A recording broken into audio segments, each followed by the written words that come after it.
Well, hello. I'm Eliza Jones, and for as long as I can remember, people have been telling me that I should turn my wildly detailed dreams into short stories. Just for fun, I also like to interpret my dreams, and some of the results are weirdly accurate, outrageous, or funny. With my tongue firmly in cheek, I'll share these dreams and interpretations with you, along with superstitions, astrology, and other paranormal things.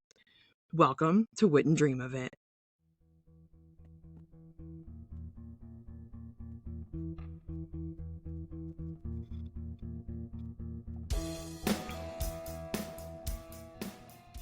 This week's dream is called Disarranged Marriage. The dream began with me on an airliner in what appeared to be first-class seating. The man seated next to me apparently was my new husband, and I was emigrating to his country to live with his family. I never learned this man's name, so I'll call him Harris. During the long flight, Harris described his island country to me. With its lush green mountains and terraced gardens in the valleys, it sounded like paradise. He told me of the country's matriarchal society, dating back to the earliest years of the Common Era. Most worrisome for me, though, were the customs of arranged marriage and the prohibition of marrying outsiders. This was information that I probably would have found more useful before I got married. Unfortunately, our flight landed at night, so I was unable to see the outside. The darkness in the tree-covered valley was deep, and the skyline wasn't visible during the short drive from the airport. When we arrived at the home of Harris's family, the only light came from small lanterns mounted on the ground and roof at the corners of the home. As we prepared to enter the house, Harris confessed to me that not only were the family and the government ruled by women, but his mother held a very high rank among the women. She was not accustomed to being defied, and in an effort to avoid arguing with her from thousands of miles away, he had not told her that he was bringing home a bride. This was going to be awful. Needless to say, Harris's mother was not happy when he arrived with a bride of another race who doesn't practice their religion and wasn't approved by his parents prior to the marriage. She wore her disapproval in every nonverbal way possible. She drew herself up to her full height, her spine as straight as a lightning rod. Her eyes were narrowed until only a sliver of her irises were visible, and her face was drawn tight over her cheekbones. I almost stepped behind Harris to protect myself. Despite having just completed a long and exhausting trip, we were required to stand before Harris's mother and father as they spoke with my husband in their native tongue. Harris was translating parts of the conversation for me, and the gist of it was that they were hoping to find a loophole that would make our marriage invalid. Harris repeatedly assured his parents that everything was done legally and religiously, and we were irrevocably married. How could he put me in this position? After what seemed like hours of conversation with Harris's parents, they called their daughter, who I will call Sylvia, to meet me. The future matriarch of the family was a lovely woman who greeted me as if we were the best of friends rather than strangers. She hugged me tightly, kissed both of my cheeks, and exclaimed to her brother that now she had a sister thanks to him. It was nice that someone welcomed me. As the droning conversation with Harris's parents went on, I learned that upon the death of the family's matriarch, it was compulsory for the estate to be equally bequeathed to the females of blood descent. Because Harris and Sylvia were the only children in the family, this meant that Sylvia would inherit. But the family's greatest concern was for the next generation of inheritance. The issue was that it was impossible for Sylvia to bear children. When Sylvia had become engaged to her now husband, she was unaware that another woman had hoped her family would arrange for him to marry her. Just before they were to wed, Sylvia fell ill with appendicitis, and the surgeon on call was the very same woman who had wanted to marry Sylvia's fiancé. During what should have been a routine appendectomy, the surgeon had vindictively removed Sylvia's ovaries as well. I looked into Sylvia's eyes and saw the sadness that she held over this abominable act and its consequences. I embraced her for a long time, and Harris's parents waited until the embrace was finished before going on. What did this inheritance chatter have to do with me? Well, at the end of Sylvia's life, if there was no female of the blood to inherit the estate, it would be divided among other prominent women in their village. Obviously, the family was now looking to me to produce the female heir who would save their legacy. Harris hadn't yet informed the family that I also couldn't bear children due to being a woman of a certain age, even though I didn't look that age, and having my tubes tied many years before. He elected to go on without breaking this news to them. When my mother-in-law finally dismissed us from the prolonged introductory lecture, I expressed to Harris my fear that his parents might do something rash when they found out that I was incapable of producing a female heir. Harris assured me that I would not be in danger when his parents found out, but I was no longer confident in anything. The role of a new bride in this country was to dress in bridal finery and sit in a bridal suite every day for several weeks to receive guests. The heavily embroidered red gown was gorgeous and comfortable, and I was adorned with golden rings on all of my fingers and most of my toes.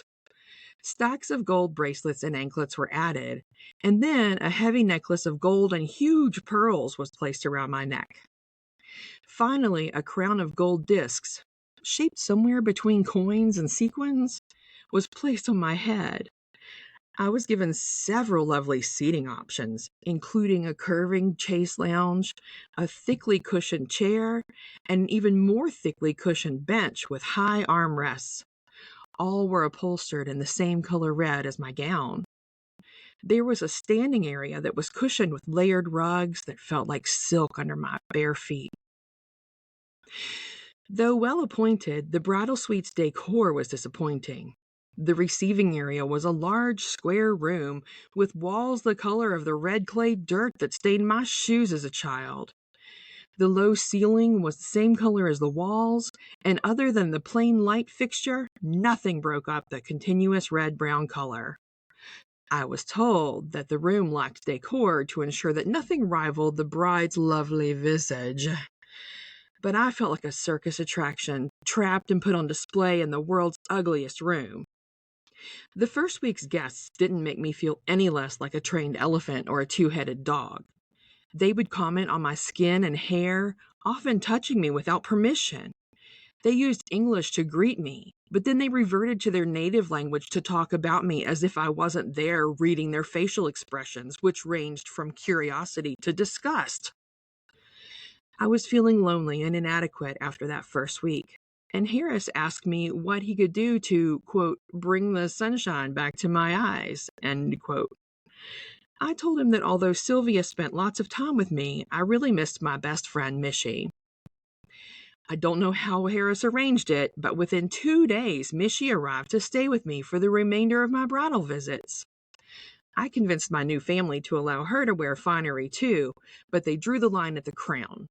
Only I was allowed to wear the crown. In typical Mishy fashion, she said that it looked very heavy and jingly anyway. I was extremely thankful for Mishy's presence as she made me feel more normal in the circus of what I called bridery.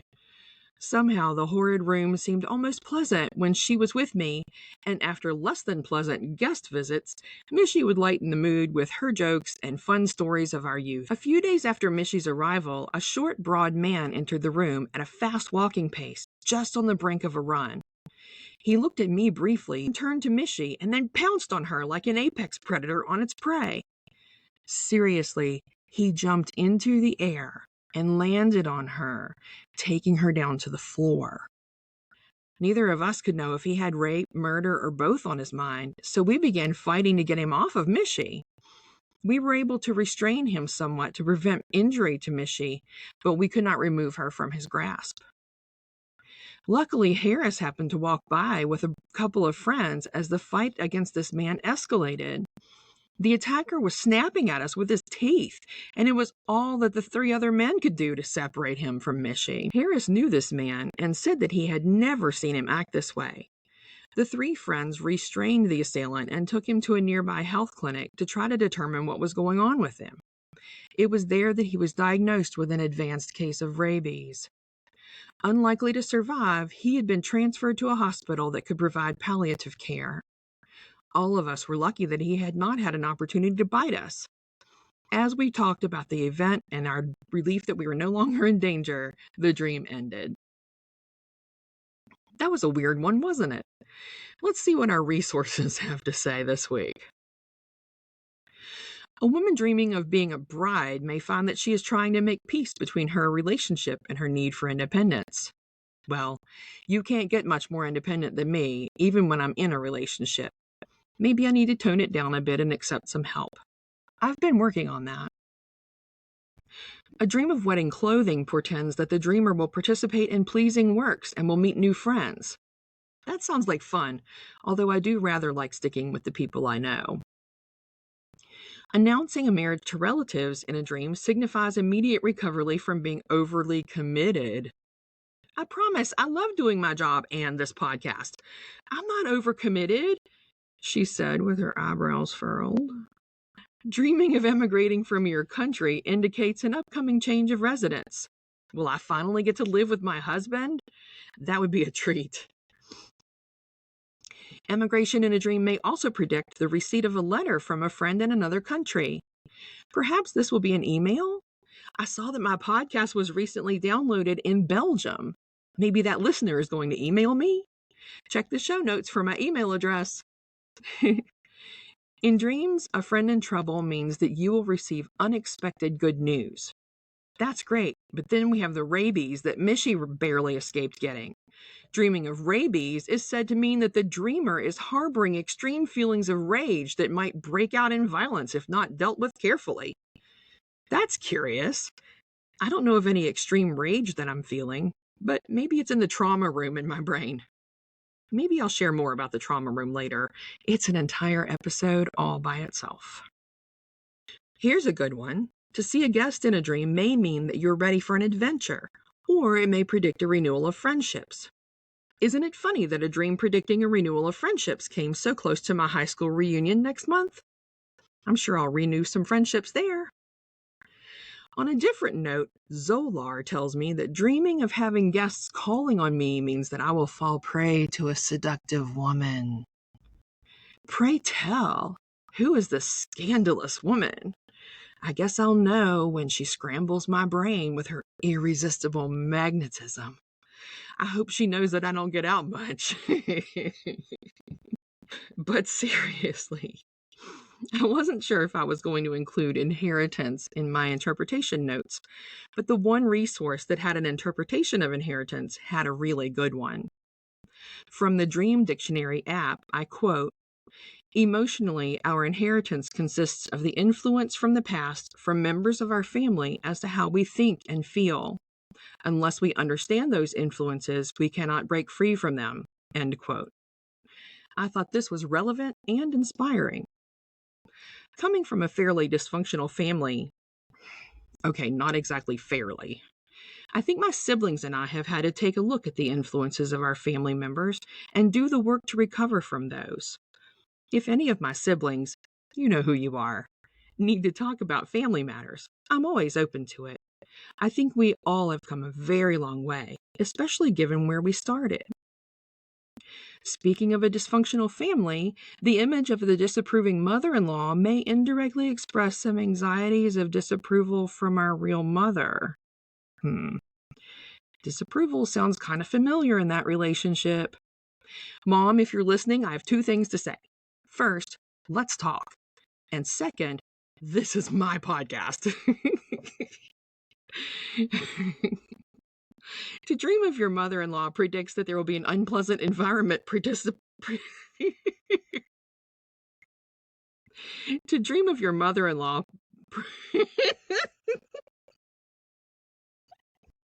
Sorry, I'm going to leave all this laughter in because you'll see in a second. To The dream of your mother-in-law predicts that there will be an unpleasant environment precipitated by you. Yeah, I believe I just precipitated that about 20 seconds ago. Mother-in-law dreams also predict that there will be a pleasant harmonization following a contentious period. That's good news. So yeah, let's talk, Mom. Okay, I think I've gotten myself into enough familial hot water now, so I'll move on to the meaning of that hideous brown room. Brown represents the earth, which can be a source of rejuvenation. Don't let the cosmetic companies hear about that. They'll start selling dirt in a jar to unwitting women. Some people believe that brown in a dream may represent some repressed creativity, while others believe that brown symbolizes concealment of a romantic emotion. The interpretation of the color brown that feels most relevant to me is the representation of the dreamer's steadiness in life and in their kinship with nature. Okay, the interpretation of that dream was as crazy as the dream itself. We touched on family, old friends, new friends, rage, love, sex, mental health, creativity, and connection to nature. Did we leave a single stone unturned? Let me see if I have an appropriate sound for that terrible pun. No, I don't have anything. So just say wah, wah, wah to yourself. There's something I've been trying to remember to do since the second episode, and I finally remembered it this week. Zolar's Encyclopedia and Dictionary of Dreams includes lucky numbers with each dream image or concept. I look up a lot of different things in Zolar's book each week, but what I plan to do is pick the image that is kind of the theme of my dream and give you the lucky numbers associated with that image. If you happen to win the lottery or something with the lucky numbers, my PayPal donation button appears with my show on many podcast sites and on my website, which is linked under the social media in the show notes. Please don't forget about me when you're rich beyond your wildest dreams. This week's lucky numbers are those associated with bride, and they are 24, 26, 30, 35, 42, 47. Repeating so that you don't have to go back: 24, 26, 30, 35, 42, and 47. Remember me if those work out for you. When you go out to use those lucky numbers, you may need a sweater since autumn is upon us. At this time of year, retailers and spooky season lovers like me begin to think of Halloween. I thought today that we could talk about Halloween itself and some of the critters associated with it. Halloween, October 31st, is considered the last day of summer by some and is traditionally a day when the spirits of the dead can hang out with the living before winter. Joke's on them, though, because where I live, October 31st can bring temperatures from oppressively hot to bone-chillingly cold. It could be dry, raining, snowing, sleeting, or rain could be turning to ice as it strikes surfaces coating our houses, trees, cars, roads, and power lines. That sounds kind of like winter to me. I'm not sure why the dead have to finish hanging out before winter, unless maybe their need to leave before winter is the origin of the saying, "when hell freezes over"? I'll have to find out the origin of that saying. I'm very curious now. If I find anything, I'll share it in a future episode. In Ireland, it is said that if you hear footsteps behind you on Halloween, you should not turn to see who is there. If it is one of the dead following you and you see them, you will soon follow. In my opinion, not knowing who is coming up behind you can cause you to join the dead soon as well, so either way you might as well look. The rest of the superstitions that I found about Halloween are about girls seeing their future husbands and or children in various reflective surfaces. What in the world does that have to do with Halloween? Many critters are included in Halloween decorations, and I'd like to talk about two of my favorites, cats and crows. We'll save spiders and rats for another day. Early Egyptians, as you probably know, revered cats. Male cats symbolized the sun, and female cats personified the moon. I'm not sure if they cared what color the cats were. Almost everywhere in the world except the US, black cats are considered good luck, and if one crosses your path, you should make a wish. I wonder why people in the US consider them bad luck. I might have to look into that too. I have homework this week. People in the US and Europe are leery of white cats, and a stray tortoiseshell cat coming into your home is considered an omen of misfortune. No wonder tortoiseshell cats are my favorites. There are many, many other superstitions about cats. A cat sneeze is lucky for everyone in the family, but a series of 3 cat sneezes indicates that rain is coming. That's a great transition into cats' affinity for the weather. Nearly everything they do can be used to predict the weather. A cat scratching a table leg signifies a change in the weather. Washing their face over their ears predicts a long period of precipitation, and licking their tail foretells a rain shower on the way.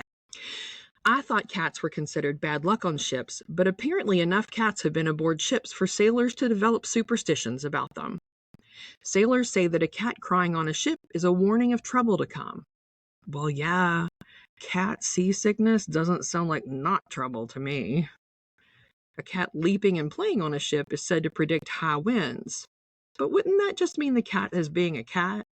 Or maybe that its seasickness is over? In any case, it sounds like cats make great barometers, which is extra useful in autumn when the weather can be totally unpredictable. Crows everywhere for time immemorial have been considered omens of death, or at best, misfortune. I mean, a group of them is called a murder after all.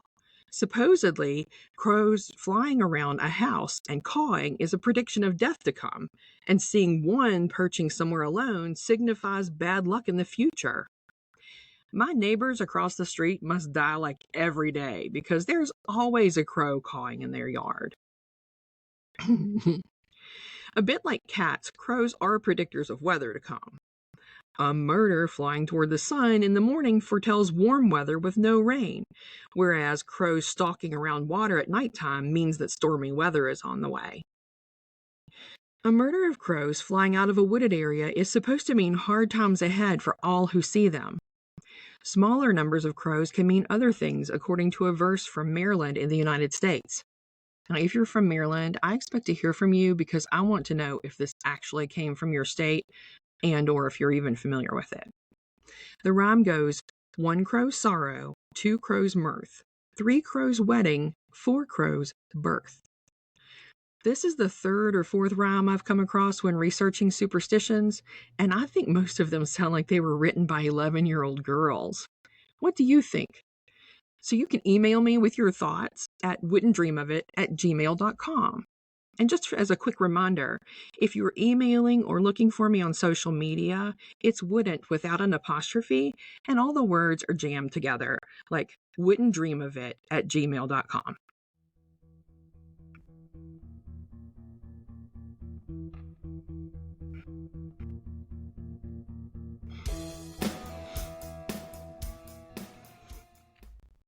And now it's time for an astrology pop quiz.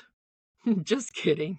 We don't take anything that seriously on this podcast. We have, however, finally come to the point in our little astrology adventure where the sun has newly entered an astrological sign, and we can dive deep into people born under that sign. I'm as excited as a puppy meeting new people.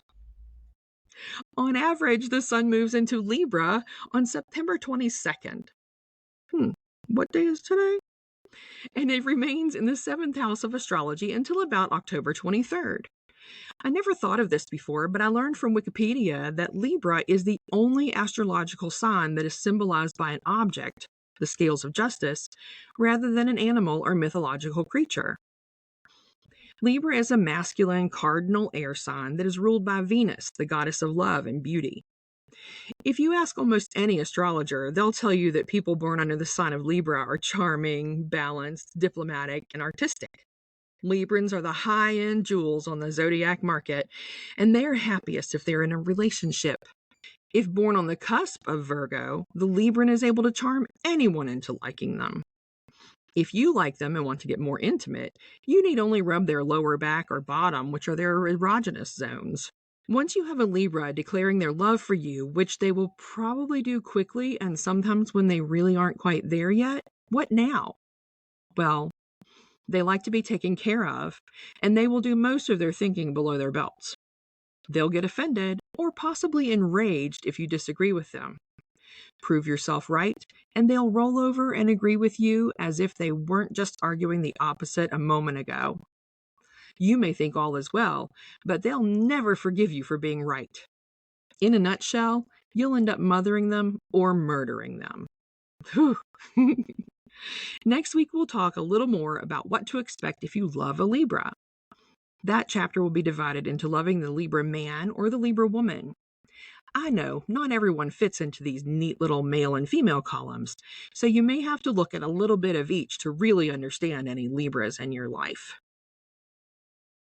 Please don't take offense, Libras. Everyone's turn will come. You just got to be first. Aren't you special? Okay, now that I've flattered the Libras, here's something to make you smile. This week's story from Upworthy.com is about a woman whose cat was perturbed when the family went on vacation over the summer. He has expressed his distaste about burglarizing the neighbors on a daily basis. This gorgeous black cat, Cleo, literally commits B&E on people's homes and cars, coming home with clothes and other trophies.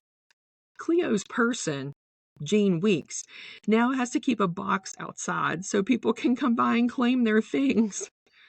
It's a good thing I'm not Jean and Cleo's neighbor. As often as I misplace things, I'd be making a trip to that box several times a day. Creating this show for you is a dream come true for me, so your support means everything. Please tell your family, friends, co-workers, traffic cops, and your aunt's husband's cousin's best friend about Wit and Dream of It. Your support will keep us growing. Also, please give me your thoughts about the sound quality on the podcast this week because I am trying a different location in my home. You can email me at wittanddreamofit@gmail.com. Wit and Dream of It is produced, written, and edited by me, Eliza Jones. Marketing assistance provided by Lapis, Hale, and Leah Wade. Original song Dreams and Nightmares by Twysted. That's Twysted with a Y. Find them on Facebook as Twysted, both with a Y instead of an I. Connect with us on social media at Wit and Dream of It. That's wouldn't without the apostrophe. Be sure to check my show notes for a complete list of references used to create this podcast. Have a great week, and I'll talk to you soon.